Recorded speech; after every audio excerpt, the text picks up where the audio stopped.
Santa Margarita de Cortona. La segunda Magdalena. Margarita nació en un pueblo llamado Laviano, en la diócesis de Chiusi, en el año 1247. Su madre era una mujer buena y piadosa que le enseñó los fundamentos de la religión, las oraciones y el amor a Dios. Desgraciadamente su madre murió cuando Margarita tenía solo 7 años, y la mujer con la que su padre viudo se casó 2 años después fue fría y cruel con su hijastra. Para escapar de la infelicidad de su hogar, Margarita pasaba todo el tiempo que podía en compañía de otros jóvenes, disfrutando en particular de la atención y los elogios que le prodigaban los hombres hechizados por su gran belleza física. Cuando tenía unos 17 años su camino se cruzó con el de un noble de Montepulciano que, atraído por su belleza, prometió casarse con ella si se iba con él. Viéndolo como una gran oportunidad para escapar de sus circunstancias, Margarita lo acompañó a Montepulciano. Allí vivió durante 9 años, en su palacio, en la opulencia y el lujo, teniendo todo lo que el corazón puede desear materialmente, así como el cuidado de innumerables sirvientes y la admiración y adulación del pueblo. Sin embargo, una vez que Margarita empezó a escuchar a su conciencia, su felicidad se evaporó. Como diría más tarde, en Montepulciano he perdido el honor, la dignidad y la paz, todo excepto la fe. Nunca perdió la fe que recibió de su buena madre. Y así fue consciente de los terribles pecados que estaba cometiendo, el escándalo que estaba dando con su vida a la gente sencilla de fe, y el destino eterno de su alma si no se arrepentía y cambiaba. Intentó hacer penitencia rezando y dando limosna con gran generosidad, pero su voluntad era demasiado débil para cortar las cadenas de los placeres carnales que la ataban a su vida desordenada. Dios, sin embargo, quiso hacer de ella un gran ejemplo de su ilimitada misericordia con los pecadores penitentes. Así, cortó con un solo corte doloroso las cadenas de oro de las pasiones desordenadas. La conversión de una vida de pecado. En 1273 su amante se fue a ocuparse de unos asuntos, acompañado por su fiel perro. Al día siguiente el perro volvió sin su amo. El animal condujo a Margarita al bosque cercano donde encontró el cuerpo muerto de su amante, presumiblemente asesinado por bandidos. Al ver su cadáver, Margarita comprendió de inmediato la nada de la vida y la importancia de la vida eterna. Tembló al pensar en el destino eterno de su amante, y su propia culpa en los pecados por los que su alma fue juzgada en el momento de su muerte. Fue entonces cuando la fe de su niñez volvió a la vida, y Margarita decidió de inmediato vivir para expiar sus grandes pecados. Devolvió a sus parientes todas las joyas y propiedades que su amante le había dado y dejó su palacio. Con su hijo de 7 años, nacido de la unión ilícita, se dirigió a la casa de su padre. Tenía entonces 26 años. Su padre, a quien ella imploró perdón, la habría dejado quedarse en su casa si no fuera por la severa negativa de su esposa. No tuvo la fuerza para oponerse a su esposa, y Margarita, desolada e indigente, tuvo que marcharse. El diablo lanzó entonces las más fuertes tentaciones a la joven, diciéndole que era joven y hermosa y que encontraría a alguien que la amara y le prodigara los placeres y lujos del mundo. Pero Margarita luchó contra las tentaciones vigorosamente. Estaba decidida a expiar sus pecados, y entendió que era mejor mendigar su pan que volver a una vida de pecado. Su padre terrenal la abandonó, pero su Padre Celestial la perdonaría y la recibiría con amor, de eso estaba segura. En el momento en que hizo esta resolución, escuchó una voz interior que le decía: «Ve a Cortona y ponte bajo la dirección de los frailes menores». Margarita tomó a su hijo e hizo el agotador viaje de 20 kilómetros a Cortona. San Francisco de Asís predicaba en Cortona hacia 1221 y, habiendo atraído a algunos seguidores, estableció con estos nuevos frailes un eremitorio cerca de la ciudad. Este eremitorio, llamado Le Celle, todavía existe y funciona hoy en día. En la época en que Margarita llegó a Cortona los frailes menores también tenían un convento en el centro de la ciudad. Margarita, al entrar en Cortona, se encontró con 2 mujeres nobles que se apiadaron de la pobre madre y del niño y les ofrecieron a ella y a su hijo una vivienda, prometiendo también ocuparse de la educación del niño. Luego dirigieron a Margarita a un sacerdote que, después de escuchar su historia, la envió al padre Giunta Bebegnati de los frailes franciscanos, un venerable sacerdote conocido por su doctrina y santidad. Después de haber confesado, con gran remordimiento, todos sus pecados al padre Giunta, experimentó por primera vez en muchos años una profunda paz. Pero Margarita no se contentó con que le perdonaran sus pecados, estaba decidida a pasar el resto de su vida en penitencia y expiación por las grandes ofensas contra su Redentor. Tomó a Santa María Magdalena como modelo, a San Francisco de Asís como patrón y al padre Giunta como guía espiritual. De gran pecadora a gran penitente. Margarita, una vez convertida, no perdió el tiempo. Se cortó su hermoso pelo largo, disfrazó su belleza y renunció a todas las cosas sensuales y placenteras. Vivía a pan y agua con algunas verduras y frutas, llevaba un cilicio duro, y castigaba su cuerpo con disciplinas sangrientas, entre muchas otras penitencias y austeridades. Vio su cuerpo, causa y cómplice de sus crímenes, como un adversario irreconciliable, y lo sometió a más y más austeridades y mortificaciones cada día. Detestando su belleza, que la había llevado a ella y a otros a pecar, quiso incluso cortarse la cara, pero el padre Giunta no se lo permitió, y siempre estuvo dispuesta a sacrificar sus deseos a la voluntad de Dios manifestada en las palabras de su director espiritual. Un domingo fue a su Laviano natal, donde en la iglesia estaban todos reunidos, vestida de penitente con una cuerda alrededor del cuello, suplicó de rodillas el perdón del pueblo por sus pecados y el escándalo público que había causado. Pasaba sus días en oración y trabajando, ya fuera hilando lana, ayudando y asistiendo a las mujeres que acababan de dar a luz, etc. La gente de Cortona y más tarde de toda la Toscana se maravillaron al ver sus heroicas penitencias y virtudes, y llegaron a considerarla una santa. El gran corazón de Margarita, una vez liberada del cautiverio del falso brillo de las cosas y criaturas mundanas, voló con toda su fuerza hacia Dios, el único digno del verdadero amor. Margarita estuvo desde el principio implorando a los frailes que la dejaran convertirse en una terciaria franciscana. Para entonces, la Tercera Orden de San Francisco, ya se había expandido por toda Europa a menos de 50 años de su muerte. Los frailes la dejaron esperar 3 años y, una vez seguros de que su cambio de vida era duradero y de que perseveraría, la vistieron con el hábito de la Tercera Orden en 1276. Fue el día más feliz de Margarita. Desde entonces vivió en una pequeña habitación a la que llamaba su pequeña celda, dejó de comer incluso las verduras y los higos frescos como si fueran un lujo, durmió en el duro suelo y pasó gran parte de las noches, a menudo toda la noche, en oración y meditación de la pasión de nuestro Señor. Solo salía de su celda para ir a misa por la mañana temprano, en la iglesia conventual de San Francisco, y, cuando era necesario, para atender a los enfermos y pobres a los que prestaba sus servicios gratuitamente. Gracias extraordinarias y ataques del enemigo. Su primera comunicación sobrenatural de Jesús ocurrió mientras contemplaba el crucifijo en la iglesia de San Francisco. Escuchó claramente estas palabras que venían del crucificado: ¿qué quieres, mi pobre pecador? Ella respondió sin dudarlo: Jesús mío, no busco ni quiero nada más que a ti. Otro día, cuando estaba rezando, le preguntó a Dios por qué le da tantos favores a una criatura tan miserable. Y la misma voz, de Jesús, que le habló en otras ocasiones respondió así: porque he dispuesto que te conviertas en una red para los pecadores. Quiero que seas una luz para los que están sentados en las tinieblas del vicio, quiero que el ejemplo de tu conversión predique esperanza a los pecadores desesperados y sea para los arrepentidos como el rocío de la mañana para las plantas agotadas por el calor del sol. Quiero, por último, que los siglos venideros se convenzan de que estoy siempre dispuesto a abrir los brazos de mi misericordia al Hijo pródigo que, sinceramente y de todo corazón, vuelve a mí. Al día siguiente Margarita experimentó su primer éxtasis en público.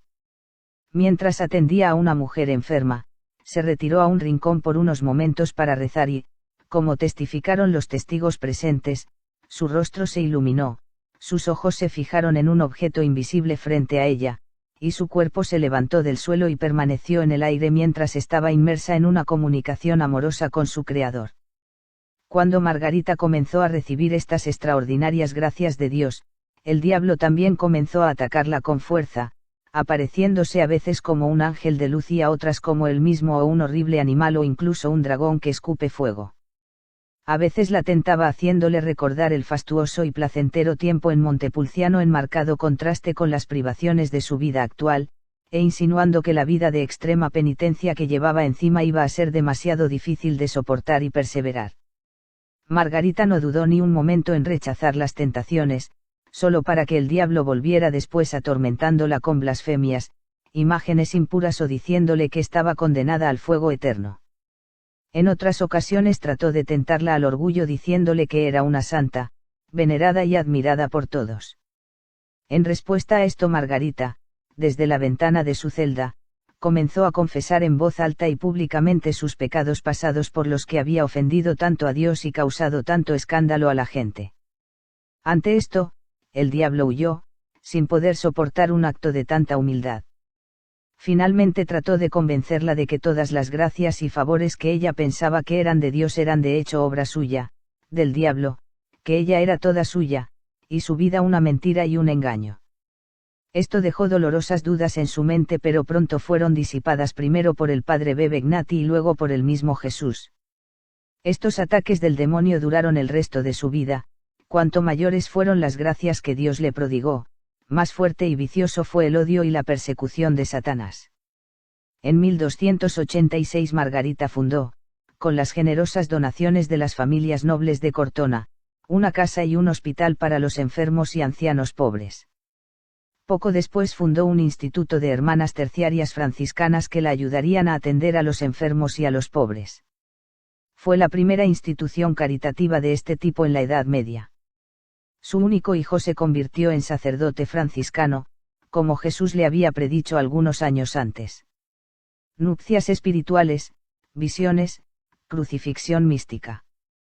Una de las extraordinarias gracias que Dios le dio a Margarita fue la de las nupcias espirituales. Jesús la tomó, a quien al principio solo llamó mi pobre pecadora y más tarde mi hija, por su esposa. También le dio el don del discernimiento de las almas, de la profecía y de los milagros. Sus biógrafos, incluyendo al padre Bebegnati, narran muchos de estos milagros. Tal vez el más famoso de ellos fue el de traer de vuelta a la vida a un niño muerto de Cortona a instancias de su desesperada madre. La santa también era conocida por liberar a la gente de la posesión demoníaca, y por curar milagrosamente a los enfermos. En la madrugada del Viernes Santo de 1287, Margarita estaba en la iglesia de San Francisco, habiendo recibido el día anterior la revelación de Jesús de que experimentaría una crucifixión mística. Después de la misa cayó en un éxtasis durante el cual fue testigo de todo el curso de la pasión y compartió el dolor de Jesús. Esto fue presenciado, hasta las horas 3 de la tarde, cuando pareció expirar junto con el Redentor, por muchos habitantes de Cortona que estaban presentes en la iglesia. La fama de Margarita pronto se extendió desde Cortona y la Toscana a todas partes de Italia e incluso a Francia y España. Gente de todas estas tierras vinieron a verla, a pedirle consejo, a rogarle su intercesión o a buscar consuelo. Podía leer las almas de los hombres, viendo tanto los pecados ocultos de los culpables como los miedos y preocupaciones de los justos. Muchos pecadores se convirtieron y cambiaron su vida viendo su santo ejemplo y escuchando sus exhortaciones. Entre ellos estaba un infame jefe de los gibelinos, que, convertido por Margarita, pasó el resto de su vida en austeridad y penitencia en un convento franciscano. También exhortó al pueblo de Cortona a hacer las paces entre ellos, y logró, por un tiempo, calmar la lucha entre las diversas facciones. Durante la Cuaresma de 1288, Margarita tuvo una visión del horrible estado del mundo pecador, los cristianos infieles, la maldad de los judíos, la profanación de la Tierra Santa por los maometanos, y las ofensas y ultrajes contra Jesús. Viendo esto, con el corazón roto, se ofreció a Dios como víctima de expiación. Su oferta fue aceptada. Unos días más tarde, el 25 de marzo, vio, después de la comunión, una cruz luminosa que bajaba del cielo, en la que iba a ser crucificada. Su esposo crucificado se le apareció, diciéndole que sería crucificada con él, no en su carne sino en su corazón. En ese mismo momento una flecha ardiente atravesó su corazón. El Redentor también le mostró una remota y miserable ermita en una colina en las afueras de Cortona donde se retiraría y viviría en soledad. Ermitaña. Margarita no dudó en cumplir la voluntad de Dios, a pesar de las objeciones de todos en Cortona. Fue difícil para ella dejar a sus pobres y el hospital, así como a los frailes que la habían dirigido espiritualmente, y la iglesia de San Francisco donde diariamente asistía a los servicios religiosos. Pero fue víctima de Jesús, y así, el 1 de mayo de 1288, dejó Cortona para vivir en la ermita que se le mostró en la visión. Allí pasaría los últimos 9 años de su vida, viviendo como una reclusa. Junto a la ermita estaba el oratorio en ruinas de San Basilio que Margarita, con la ayuda material de la ciudad de Cortona, devolvió a la vida. Una vez que comenzó su existencia como ermitaña, los favores divinos y los dones especiales le fueron retirados por Dios, y se vio privada no solo de la presencia de personas sino también de todos los consuelos sobrenaturales, sintiéndose abandonada y rechazada por Dios, que así purificaba su alma. Esta desolación espiritual duró más de un año, siendo los siguientes 8 años una mezcla de contemplación amorosa y sufrimientos. El pueblo de Cortona, que antes la admiraba y estimaba, ahora se volvió contra ella, viéndola en el mejor de los casos como inútil y carente de constancia, y en el peor como charlatana y loca. Margarita lo sufrió con paciencia y en paz, por amor a Dios, rezando por sus detractores y pidiendo a Dios que los perdonara y dejara que la mano de su justicia cayera sobre ella en su lugar. Una cruz más difícil de llevar para la santa fue la separación de su director espiritual, el padre Bebegnati, que fue, en 1290, trasladado a Siena. Margarita tenía una devoción especial a Santa María Magdalena, y animó a los pecadores a hacer lo mismo. Y, en estos últimos 9 años de su vida, incluso imitó la vida de la penitente bíblica como una reclusa, dedicada a la oración, la contemplación, la adoración y el amor. En estos años las penitencias y mortificaciones a las que sometió su cuerpo se hicieron aún más severas, y ayunó casi permanentemente. Con sus incesantes oraciones y sacrificios no solo ayudó a salvar innumerables almas sino que también evitó el castigo de Dios en Cortona al expiar los pecados de sus habitantes. Jesús, en varias visiones, prometió a Margarita que obtendría todo lo que le pidiera al Padre Celestial en su nombre.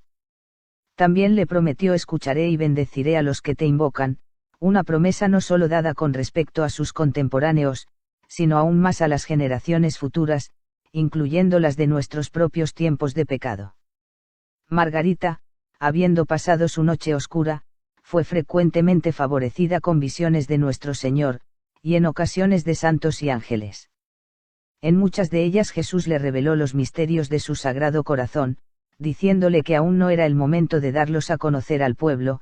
Esta tarea, de difundir la devoción al corazón de Jesús, sería dada por él a una virgen franciscana del siglo XVII. Bajo obediencia, la santa informaba a sus directores espirituales franciscanos sobre las gracias sobrenaturales y las conversaciones divinas que Dios le había concedido. Nuestro Señor le dijo que moriría en Cortona y que le concedería un privilegio especial que la haría famosa en todos los rincones del mundo, refiriéndose, muy probablemente, a su cuerpo incorrupto. Margarita también recibió de Jesús muchas profecías sobre la orden franciscana a la que estaba tan estrechamente ligada. Él le dijo que siempre le daría un fraile de la orden para que la dirigiera espiritualmente, predijo los problemas inminentes que afectarían a la orden y que servirían para purificarla y fortalecerla, y llamó a la orden su jardín de predilección. Jesús también le dijo en una visión: si Francisco fue la primera luminaria de la orden seráfica y Clara la segunda, tú serás la tercera. Así, Margarita es el modelo de amor penitente, como la Santa de Asís es un modelo de vida apostólica y Santa Clara de la virginidad. Santa Margarita es modelo y ayudante de todos los pecadores que deben invocarla y pedir su intercesión para que sigan su camino de arrepentimiento, penitencia y amor ardiente a Dios. Fuente de la fuerza y perseverancia de Margarita. Margarita tenía una gran devoción al Santísimo Sacramento.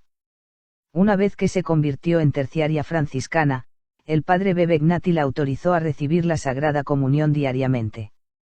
Para recibir a Jesús en un corazón tan puro y amoroso como fuera posible, se preparaba para la comunión desde la medianoche con meditaciones. Antes de las horas 6 de la mañana fue a la iglesia de San Francisco donde pasó 2 grados 3 horas en oración y contemplación, preparándose para recibir a su Señor y Rey. Después de la comunión se quedaba mucho tiempo, en una especie de éxtasis, contemplando, adorando y amando. ¿Cuál era el secreto de Margarita? El secreto de la prodigiosa abnegación, sacrificio y caridad que marcó su vida desde su conversión hasta su muerte fue la Santa Comunión. La Eucaristía le dio la fuerza, la constancia y la luz que necesitaba para sostener su vida de penitencia y sacrificio, fue la fuente de su rápido progreso en la virtud y el amor. Se lo dijo al padre Bebegnati: con la fuerza que recibo de aquí, el tabernáculo, no hay nada que pueda detenerme, y veo como nada los más atroces tormentos. ¿Qué no haría yo por amor a mi Jesús? Margarita no se cansaba de proclamar a todo el mundo los maravillosos efectos de la Santa Comunión, y la importancia de recibirla dignamente. Ella nos señala el sagrario y nos invita a ir a aquel que es el amor y la vida misma, en todos nuestros sufrimientos, dificultades y batallas, para ser fortalecidos por la fuente de toda gracia y virtud, el mismo cielo en la tierra. El padre Bebegnati regresó a Cortona a finales de 1296. Años antes, cuando fue enviado a Siena, Dios le reveló a Margarita que volvería y estaría presente en su muerte. Margarita estaba por entonces cerca del final de su vida terrenal, plagada de reumatismo y neuralgia, y consumida por la fiebre. El 3 de enero de 1297, su ángel de la guarda le anunció que el 22 de febrero cambiaría su exilio por la alegría triunfal de su patria celestial. Del 5 al 22 de febrero no comió nada, viviendo únicamente de la Eucaristía que el padre Bebegnati le traía diariamente en estos últimos días de su vida. Completamente separada de todas las cosas terrenales, ahora vivía solo para el cielo. Todo el pueblo deseaba verla en estos últimos momentos de su vida, y ella dirigió a cada uno de ellos palabras de consejo y sabiduría celestial. A todos les repetía: el camino de la salvación es fácil, basta con amar. La muerte y los milagros. El 21 de febrero recibió la extrema unción antes de pasar toda la noche en contemplación. A la mañana siguiente recibió el santo viático y, como el ángel había predicho, entregó su alma a Dios. Tenía 50 años. En el momento de su muerte, una santa contemplativa vio su alma en forma de un globo de fuego volando hacia el cielo acompañada de una multitud de almas liberadas del purgatorio por sus oraciones y sacrificios. La noticia de su muerte se difundió instantáneamente y los habitantes de Cortona se apresuraron a ver y venerar el cuerpo de su santa.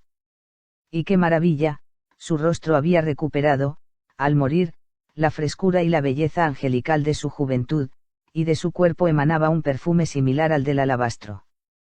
Todos los presentes tomaron estos prodigios como una señal de la eminente santidad de Margarita. Aclamada por el pueblo como una santa, su cuerpo fue trasladado a la iglesia en una procesión triunfal. Después de una misa solemne, el cuerpo fue llevado al oratorio de San Basilio, el adyacente a su ermita, que ella había restaurado, y colocado, dentro de un ataúd de hierro, en un nicho en la pared. Allí permaneció, expuesto a la veneración pública, incluso antes de su canonización oficial. La voz unánime del pueblo llamó a Margarita la nueva María Magdalena, título que posteriormente fue ratificado por la autoridad papal. Desde el momento en que Margarita murió, su tumba se convirtió en el escenario de los más espectaculares milagros. Los muertos resucitados, los enfermos curados al instante, los mutilados y paralizados curados, los que estaban en peligro de vida escapaban milagrosamente, sin mencionar los innumerables favores espirituales.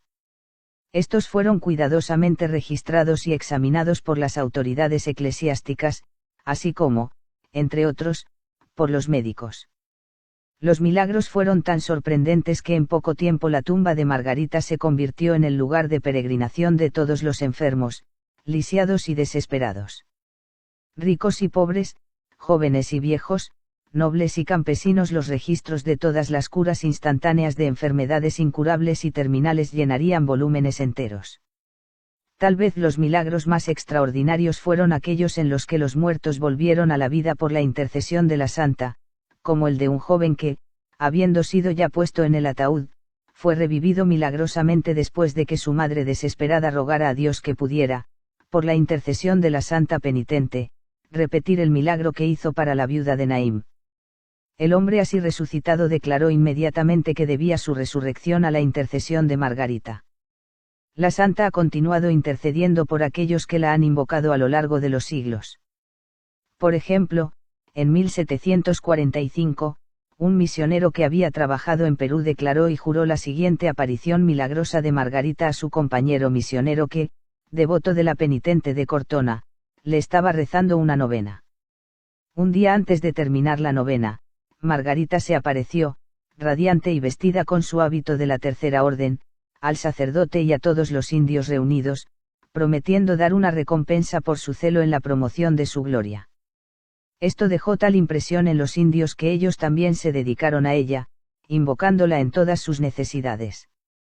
No se podía omitir mencionar la milagrosa preservación del cuerpo de Margarita, que, purificado por la penitencia y el sacrificio, permanece incorrupto hasta hoy, más de 7 siglos después. No solo eso, su cuerpo ha sido, a veces, conocido por exhalar los más exquisitos perfumes que no tienen igual ni siquiera entre las más aromáticas sustancias de esta tierra. Veneración y canonización de la nueva María Magdalena. Sus restos han sido honrados con un culto público desde el mismo momento de su muerte. El oratorio de San Basilio se convirtió inmediatamente en el centro de peregrinación no solo para el pueblo de Italia sino también para otras partes de Europa. La iglesia pronto se volvió demasiado pequeña para acomodar a los peregrinos, y Cortona decidió construir un nuevo santuario en su honor, para albergar sus preciosas reliquias. Mientras tanto, los obispos de Arezzo y Chiusi comenzaron a catalogar las virtudes y milagros de Margarita para un proceso de canonización. La describieron como la hacedora de milagros que devolvió la vista a los ciegos, el oído a los sordos y la vida a los muertos. Los obispos de todas partes del mundo cristiano recomendaron a los fieles que peregrinaran a Cortona, concediendo indulgencias a aquellos que visitaran la tumba del santo penitente. El oratorio de San Basilio pasó, en 1392, al cuidado de los franciscanos observadores. Así se cumplió la profecía de Margarita de que, como había cuidado su alma, la orden seráfica se ocuparía más tarde, después de algún tiempo, de sus restos mortales. En 1515 el Papa León X vino a visitar la tumba de Margarita y, arrodillado ante la urna, sintió el perfume que exhalaba su cuerpo. Aprobó su culto, autorizó la celebración de su fiesta en la diócesis de Cortona, y emitió nuevas indulgencias a los que peregrinaron a su tumba. Cortona la convirtió en patrona de la ciudad por la misma época. En 1580 el cuerpo de Margarita fue trasladado al altar mayor donde descansa hasta hoy. En el siglo XVII fue colocado en una urna de cristal que permite a la gente contemplar su rostro. Su santuario ha sido ampliado varias veces a lo largo de los siglos. La iglesia actual debe sus orígenes a una votación hecha por los habitantes de Cortona en 1855 cuando Italia estaba siendo devastada por una epidemia de cólera. Cortona perdió, en cuestión de pocos meses, 1/3 de su población. La gente fue a la tumba de Margarita para implorar su intercesión y ayuda, prometiendo construir un nuevo y más grande santuario en su honor. Sus oraciones fueron escuchadas y aceptadas, ya que desde ese día ni una sola persona más cayó víctima de la epidemia. El pueblo cumplió su promesa y en 1877 se abrió el nuevo santuario. El flujo de peregrinos recibió nueva vida cuando gente de todos los rincones de Europa llegó a la tumba de la Magdalena de la Orden Seráfica. Luz de los pecadores arrepentidos. Santa Margarita sigue correspondiendo a las apelaciones de aquellos que la invocan. Las gracias obtenidas por su intercesión son particularmente abundantes cuando se trata de la curación de cuerpos y almas, así como de mujeres que dan a luz, y la conversión de pecadores. Así se ha cumplido la promesa que Jesús le hizo: bendeciré de manera especial a todos los que te aman e invocan, y en muchas regiones serás la luz de los pecadores. Santa Margarita, como María Magdalena, ha amado tanto que sus pecados no solo le fueron perdonados, sino que su amor ardiente y desinteresado y sus lágrimas, penitencias y sacrificios le han dado, junto con la dignidad y el honor, una segunda inocencia, no más bella pero sí más conmovedora que la primera, pues nació de las claras lágrimas de la contrición. El 16 de mayo de 1728 Margaret fue canonizada por Benedicto XIII. Él la llamó una nueva María Magdalena. Su fiesta es el 22 de febrero. Sancta Margarita, ora pro nobis.